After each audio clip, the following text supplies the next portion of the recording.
42তম মহিলা দাবা চ্যাম্পিয়ন 2024-এর অষ্টম রাউন্ডের খেলা শেষে গতবারের জাতীয় মহিলা চ্যাম্পিয়ন বাংলাদেশ নৌবাহিনীর মহিলা ফিদা মাস্টার নৌশিন আঞ্জুম ও বাংলাদেশ পুলিশের women candidate master Nusrat Jahan আলো 6.5 পয়েন্ট নিয়ে যুগ্মভাবে পয়েন্ট তালিকায় শীর্ষস্থানে রয়েছেন। 5.5 পয়েন্ট করে বাংলাদেশ আনসারের মহিলা আন্তর্জাতিক মাস্টার শারমিন সুলতানা ও বাংলাদেশ নৌবাহিনীর অদিফা আহমেদ যুগ্মভাবে দ্বিতীয় স্থানে রয়েছেন। বাংলাদেশ আনসারের মহিলা আন্তর্জাতিক মাস্টার রানী হামিদ 4.5 পয়েন্ট নিয়ে তৃতীয় স্থানে রয়েছেন। নুসরাত জাহান আলো অসাধারণ খেলে চলেছেন এবারের ন্যাশনাল ওমেন চেস চ্যাম্পিয়নশিপে।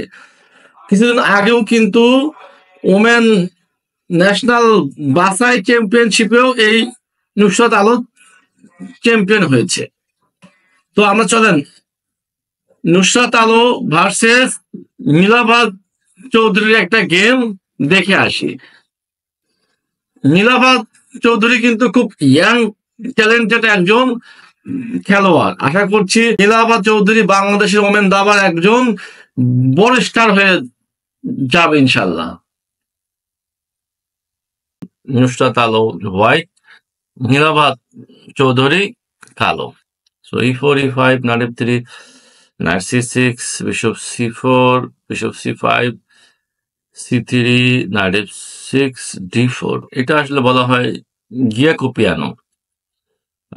Then takes polar theory e5, d5, bishop b4, b5.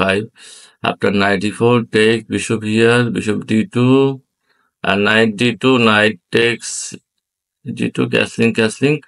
এইটা এক্স্যাক্টলি আসলে সবাই জানে যে নুসরাত আলো এবং নীলাভাত চৌধুরী এই দুইজনই আসলে থিওরি জানে মোটামুটি, এটা শিওর, খেলা দেখে বোঝা গেছে। কিন্তু এখানে নীলাভাত চৌধুরী ইয়াং ট্যালেন্টেড খেলোয়াড়, অ্যাটাকিং সেন্স সাংঘাতিক, আসলে ওর ট্যাকটিক্যাল অ্যাবিলিটি আছে ওর।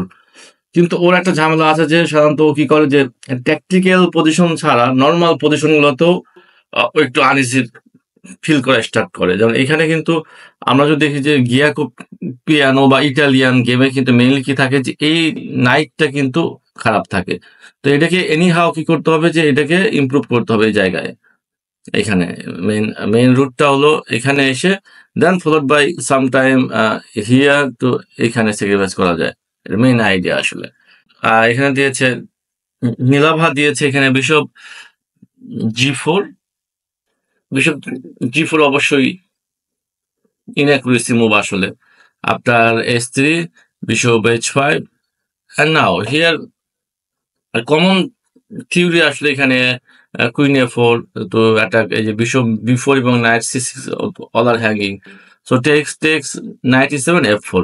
তো মেইন সমস্যা এখন হচ্ছে এখন কিন্তু হোয়াইট f5 মেইন আইডিয়া, যেটা বিশপ d3 করে f5 f6 হয়ে যাচ্ছে।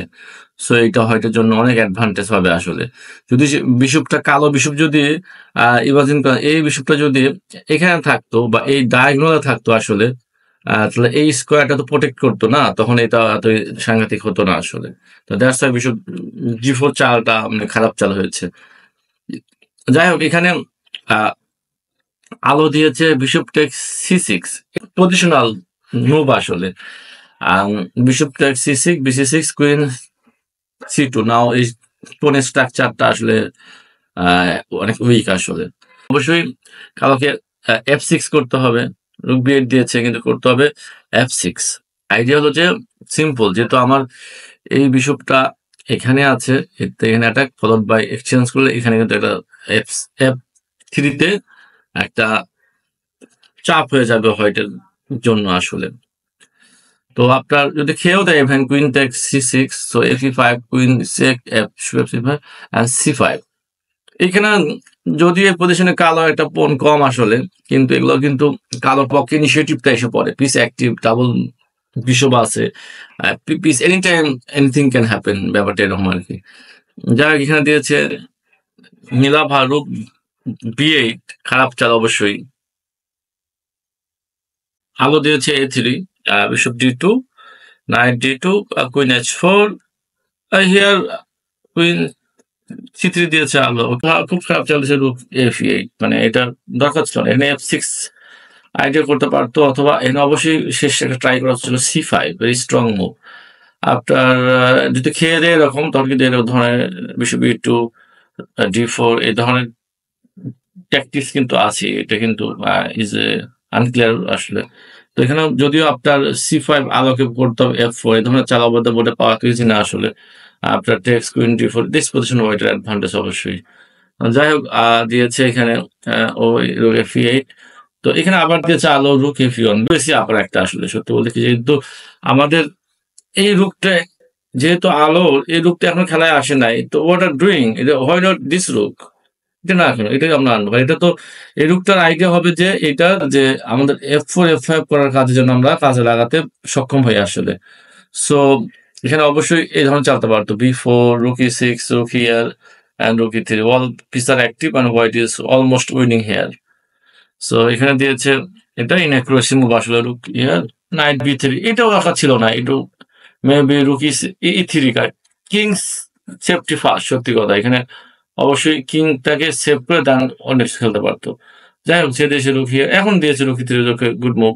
After F5, rook here and F4, takes F3 and queen G3, rook F1, all are forced almost knight C5. it is position, এখানে পজিশন আমরা দেখি যে এইখানে মানে হোয়াইটের this knight are so strong, কিন্তু এটা আবার পক্ষান্তরে খুব খারাপ বিশপ, এবং এই পন স্ট্রাকচার কিন্তু সবই খারাপ আসলে, যদি আমরা সবগুলোকে অ্যাটাক করা সম্ভব এগুলোকে। সো স্ট্র্যাটেজিক্যালি আসলে কালোর পজিশনে শেষ, মানে লস পজিশন। এখানে আলো যা করতে পারতো ইমিডিয়েটলি উইন করতে পারতো আসলে, like knight G7 is winning. আর যদি এরকম চাল দেয় F4 ইজ রুক ট্রাপ, এই ধরনের চাল দেয় আসলে রুক হিয়ার, দেন টেক্স, এটাও খাওয়া যাচ্ছে, ফলোড বাই এই পনটাও খাওয়া যাচ্ছে ইজি। কালো দিয়েছে এটা ইনঅ্যাকুরেসি একটু, bishop F5, but anyhow game is over, আপনার queen E1 game is over আসলে। এখানে যদি আমরা দেখি এখানে যে কালোর যে কোন সবগুলো উইক, আর হোয়াইটের যে নাইট আসলে এটা তো মনস্টার, আমরা বলেছি এর আগেই। তো রুক C3 now simple to win আসলে, একটা আইডিয়া করলেই। and G4 excellent move, like couple of move খেলা হয়েছে এভাবে, like knight C5, E6, bishop E8, and এই পনটা আবার যাচ্ছে চলে এখন, so is loss. So king F6, and a couple of easy tricks, knight D8, and is losing anyhow, game is over.